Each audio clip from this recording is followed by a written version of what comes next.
अस्सलाम वालेकुम स्टूडेंट, आज हम करेंगे यूनिट 2 के एक्सरसाइज 2.4 का क्वेश्चन नंबर 3 करेंगे। ठीक है भाई। अच्छा, ये हमारे पास है क्वेश्चन नंबर 3। इसमें ये कहता है कि simplify the following. Question number 3 में आपको कुछ पार्ट्स गिवन है, आपने क्या करना है, इनको सिंप्लीफाई करना है। तो पार्ट नंबर 1 से हम शुरू करते हैं भाई। 7 की पावर 6 है बाई 7 की पावर कितनी है, 4 है। तो आप ऊपर लिख लोगे 7 की पावर 6 है, नीचे क्या है, 7 की पावर 4 है हमारे पास। ठीक है भाई, ये है। तो ये हो जाएगा 7 की पावर 6। अच्छा, ये नीचे क्या है, 7 की पावर 4 है। इसको हम क्या करते हैं, ऊपर ले जाते हैं, यानी कि यहाँ डार्ट लगाकर आप इसको ऊपर ले जाओगे तो ये माइनस हो जाएगी। पावर क्या हो जाएगी, माइनस हो जाएगी। ठीक है भाई, 7 की पावर यहाँ नीचे क्या है, 4 है। जब हम 7 को ऊपर ले जाएंगे तो इसकी पावर क्या हो जाएगी, माइनस हो जाएगी। ठीक है भाई, -4। तो अब यहाँ पे देखो, बेस जो है सेम है और इनकी पावर क्या हो जाएगी, ऐड हो जाएगी, यानी कि 7 और ये हो जाएगा 6 - 4 हो जाएगा। ठीक है भाई, और 6 - 4 करोगे तो आपके पास कितना आ जाएगा, 2। आपके पास आएगा 7 को आप स्क्वायर लोगे तो आपके पास आएगा 49। तो ये इसका पार्ट नंबर 1 हो गया। अब हम करते हैं इसका पार्ट नंबर 2। अच्छा, ये आपके पास 2 की पावर 4 है, 5 की पावर क्यूब है हमारे पास, और नीचे दिया गया है 10 की पावर स्क्वायर है। ठीक है भाई, आप यहाँ पे लिख लोगे 2 की पावर 4, 5 की पावर कितनी है, क्यूब। तो यहाँ पे 10 की पावर कितनी है, 2 है। इस 10 को क्या मैं ऐसे लिख सकता हूँ, 2 × 5 और होल पावर क्या हो जाएगी, 2। क्योंकि 2 × 5 करो फिर से वही 10 आता है, और होल पावर 2, और ऊपर इस यहाँ पर 2 है तो वैसे 2 हमने नीचे लिख दिया। ठीक है भाई।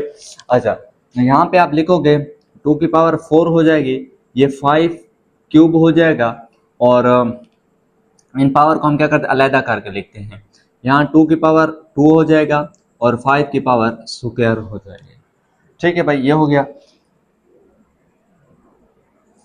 अच्छा, ये हो जाएगा 2 की पावर 4। इस 2 की पावर 2 को हम क्या करते हैं, ऊपर ले जाते हैं तो इसकी पावर क्या हो जाएगी, माइनस हो जाएगी। ठीक है भाई। अच्छा, इसके साथ ऊपर क्या है, 5 की पावर क्यूब, 5 की पावर क्यूब आ गए, इसको हम क्या करते हैं, ऊपर ले जाते हैं तो इसकी पावर जो है ये माइनस हो जाएगी। ठीक है भाई, इनको आपने क्या करना है, ऐड करना है। 2 हो जाएगा, 4 - 2 हो जाएगा यहाँ पे। ठीक है भाई, ये 5 हो जाएगा, 5 की पावर कितनी है, ये डाट है इसमें, 5 की पावर क्यूब है, और क्यूब 3 - 2 हो जाएगा, यानी कि आपके पास यहाँ आ जाएगा 2 की पावर 4 - 2 करोगे तो कितना हो जाएगा, 2 का स्क्वायर आ जाएगा। ठीक है भाई, और फिर आप यहाँ पे डाल लगा लोगे, और 5 की पावर कितनी है, 3 - 2, 3 - 2 करोगे तो आपके पास कितना हो जाएगा, 1 हो जाएगा।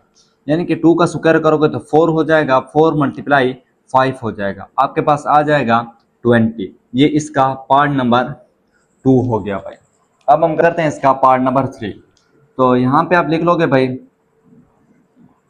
a+b का होल स्क्वायर, और ये जो है नीचे a+b, इसको हम क्या करते हैं, ऊपर ले जाते हैं। यहाँ पे आप लिखोगे a+b, और इसके ऊपर कुछ नहीं है तो 1 है। ठीक है भाई, इसकी पावर क्या हो जाएगी, -1।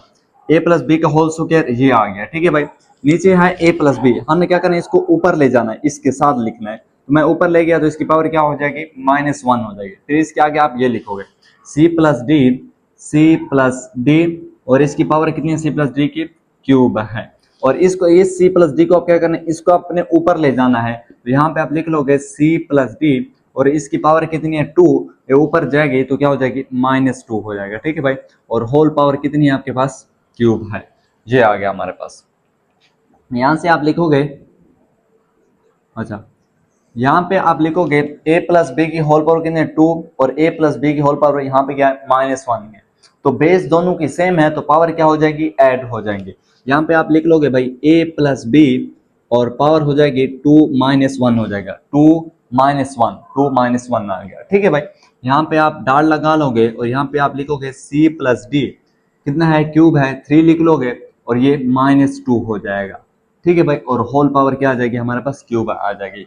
जहां भी बेस सेम थे तो मैंने एक c+d लिख दिया, और पावर इनकी क्या हो जाएगी, ऐड हो जाएगी, 3 - 2 हो गए, और ये क्यूब वही आ गया। ठीक है भाई, तो यहाँ पे आप लिखोगे a+b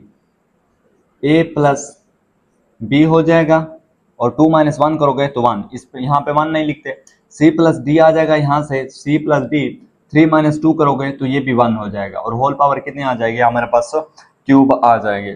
और फाइनल आपके पास आएगा कि a प्लस बी की भी होल पावर क्यूब है और c प्लस डी की भी होल पावर क्या हमारे पास, क्यूब है। तो ये था हमारे पास पार्ट नंबर 3 का आंसर। कहते हैं इसका पार्ट नंबर 4। ठीक है भाई, तो यहाँ पे आप लिख लोगे 3a और इसकी होल पावर कितनी है, 1/2। तो यहाँ से आपके पास आ जाएगा, इस अंडर रूट को खत्म करने के लिए 1/3 आ जाएगा, और ये 1/2 वैसे का वैसे ही आ जाएगा। ठीक है भाई। अच्छा, यहाँ 1 को 1 से यानी कि a लिख लोगे, 1 को 1 से मल्टीप्लाई करोगे तो 1 हो जाएगा, 2 को 3 से मल्टीप्लाई करोगे तो कितना हो जाएगा, 6 हो जाएगा, यानी कि a की पावर क्या गई, 1/6। तो ये पार्ट नंबर 4 हो गया। तो ये आपके पास गिवन है 5 अंडर रूट एक्स की पावर 5 है, फिर आपके पास 4 अंडर रूट एक्स की पावर भी 4 है। ठीक है भाई, तो यहाँ पे आप लिख लोगे एक्स की पावर 5 और यहाँ पे आ जाएगा 1/5। ठीक है भाई, इस अंडर रूट को खत्म करने के लिए क्या आ जाएगा आपके पास, 1/5 आ जाएगा। फिर आप यहाँ पे लिखोगे एक्स पावर 4 और इस अंडर रूट को खत्म करने के लिए इसकी जगह क्या आ जाएगा, 1/4। ठीक है भाई, तो अब यहाँ से आएगा 5, ये 5 इस 5 से कैंसल तो x आ जाएगा, और ये 4 इस 4 से कैंसल तो यहाँ से भी क्या हो जाएगा, x हो जाएगा। इसकी पावर कुछ नहीं तो 1, इसकी पावर कुछ नहीं तो 1। तो भाई देखो बेस सेम है तो इनकी पावर क्या हो जाएगी, ऐड हो जाएंगे, यानी कि 1 प्लस 1 हो जाएगी। आपके पास आएगा x की पावर 2 हो जाएगी, यानी कि x की पावर क्या हो गई, हमारे पास स्क्वायर हो गए।